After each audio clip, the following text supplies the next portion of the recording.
Another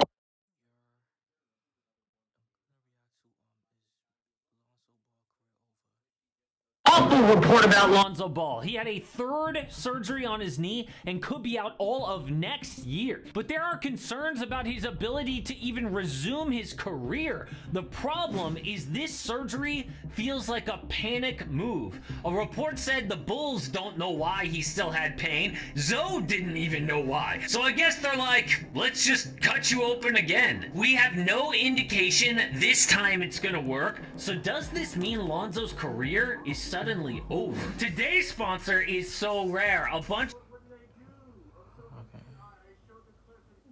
Again, use the link in the description to get started today. We'd never seen anything like Lonzo before. Public.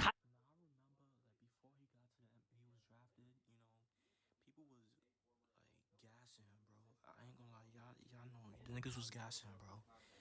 You know, like when he got drafted to LA, I mean, like it was his rookie season and all this and all that. But like, y'all know his career at LA. Y'all know how his career at LA went, dog. High schools are not supposed to compete with the best private ones, but Chino Hills had the Ball brothers, Lonzo, LiAngelo, and 14-year-old LaMelo, whose 2016 was legendary. They won the national chip, going 35-0, but didn't play scrubs. They beat 5 of the top 30 teams in the country, 11 of the top 100. In December, they beat Anthony Simons and RJ Barrett to take the #1 spot. But once Zoe went to UCLA, we really got to meet his dad. I have the utmost confidence in what my boy is doing. I'm gonna tell you right now, he's better than Steph Curry to me. Put Steph Curry on UCLA's team right now. That dad is bugging. LeVar, you bugging out. He will never be better than Stephen Curry. Sorry, but he's not better than Stephen Curry. Bugging out, bro.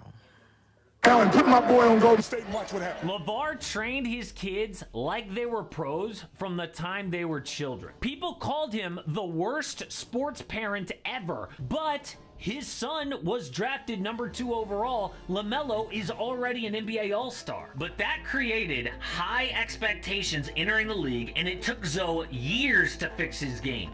He admitted his jump shot was broken entering the league, and it took going to New Orleans to fix it. What I had to do was change my shot during the season, which was kind of rough because it felt so awkward. But it starts going in, and everything starts clicking. So by the end of his Pels career, Zoe was their best shooter at 38% from deep on over 8 attempts. But the Pels did not keep him because they weren't sure he could be the 3rd best player behind Zion and Brandon Ingram. And it turned out they dodged a bullet. Chicago signed him to a 4-year, $80 million deal before last year. They got slammed for the dumbest moves of the offseason, but made every hater apologize. Deep in January, they were in 1st place. Zoe was amazing on offense and defense, now 42% from 3. But early 2021, he went down with a knee issue and was given an 8-week recovery time. But he won't play again for at least 144 weeks. From day one, Lonzo's injury has been a mystery.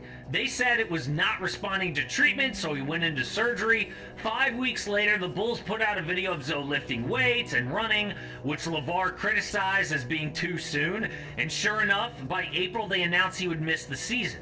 Meanwhile, the Bulls were collapsing. They went from 1st place when Zoe got injured to 6th and bounced in the 1st round. We didn't hear from Zoe until preseason after a 2nd surgery. The problem is he had a mysterious knee pain that should have been fixed. A famous reporter in Chicago explained how bad things were behind the scenes. It's not like they're hiding something from us. They don't know what's wrong. Lonzo doesn't know, his camp doesn't know, medical doesn't know. I know they talked about, yeah, he had a 2nd opinion. I've heard he's had a 3rd, 4th, 5th, 6th opinion, that they are scouring to find something that makes sense. That is why this 3rd surgery just feels like a desperate move.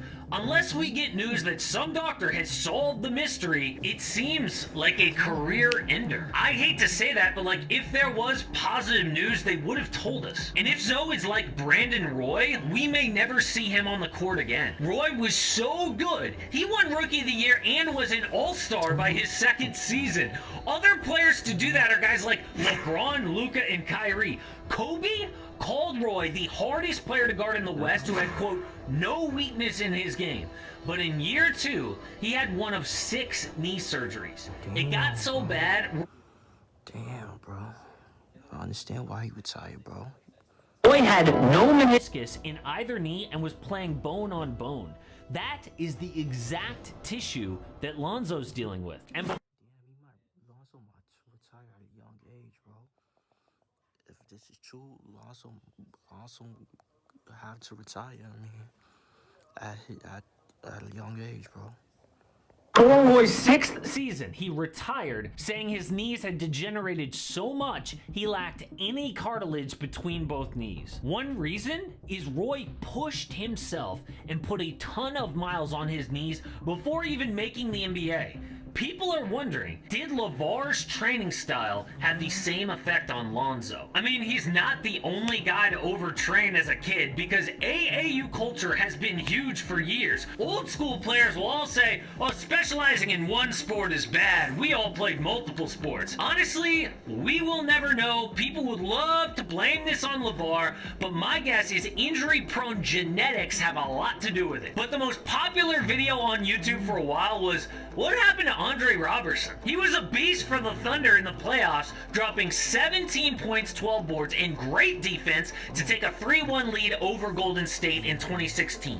1 year later, he injured his knee and mysteriously vanished. He had 2 years of setbacks, and OKC didn't know when he'd return or why rehab was taking so long. He bounced around for years and is currently trying to make a comeback in the G League at 31 years old. But the worst comparison is actually the biggest hope for a Lonzo comeback. A doctor said Sean Livingston had probably the most serious injury you can have to the knee. And I almost don't want to show you this video. If you're even a little squeamish, look away for like 2 seconds. He's on the fast break, lands, and snaps the knee. He only played 50% of games the next 6 years until... That's sick, bro. That injury is sick, bro. Sean Livingston. But yo, like, Sean Livingston, like, he got back, like, he went up, with the Warriors. He had a successful career in the Warriors. He landed on the 2015 Warriors. Then, Livingston became the healthy 6-man we all remember from the Dynasty dubs. But here's the problem with that being hope for Lonzo. Livingston had one gigantic injury. Brandon Roy and Andre Robertson had degenerative knee issues that are more like Lonzo, and they were never the same again. With Zoe, the Bulls had a top 10 defense through January 1st.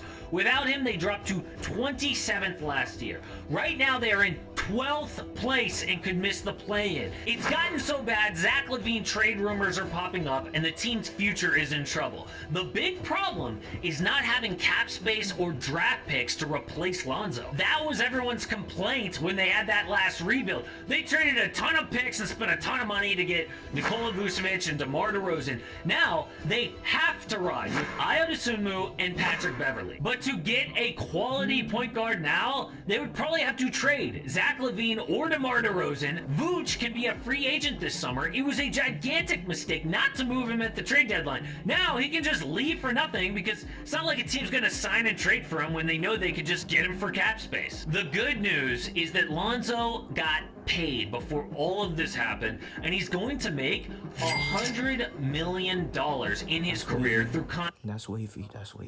contracts and endorsements. The bad news? Chicago is on the hook for another $45 million of that money, and they will have to rebuild this offseason. Speaking of NBA history, we talked about Brandon Roy and Sean Livingston. The NBA has been dealing with a ref controversy for years. An official named Tim Donahue went to prison for betting on games, but now he is saying refs today are crooked for a different reason. It's why Fred VanVleet called that a ref by name the other day. Check it out.